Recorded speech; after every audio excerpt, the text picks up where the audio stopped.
Ahmad Doli Kurnia, Wakil Ketua Umum Partai Golkar, mengatakan Ridwan Kamil ditawarkan menjadi calon wakil presiden mendampingi Ganjar Pranowo pada Pilpres 2024.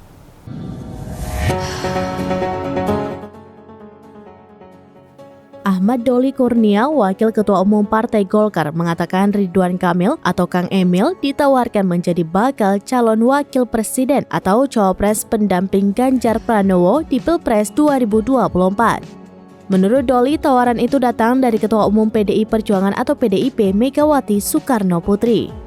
Dia menyebut Kang Emil sudah melapor kepada Ketua Umum Golkar Airlangga Hartarto terkait tawaran tersebut.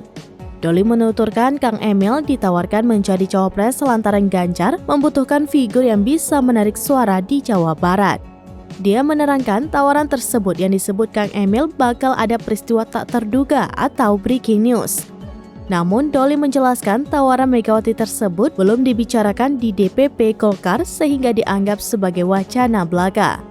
Dia menegaskan sejauh ini Golkar tidak dalam posisi ingin mengubah keputusan terkait Pilpres 2024. Nama Kang Emil memang belakangan sempat menguat menjadi kandidat cawapres pendamping Ganjar.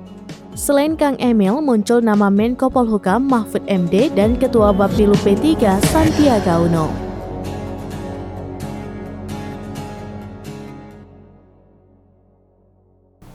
Demikian informasi terkini Syedara Alun, saksikan terus beragam informasi lainnya. Jangan lupa like dan share seluruh akun seramines.com.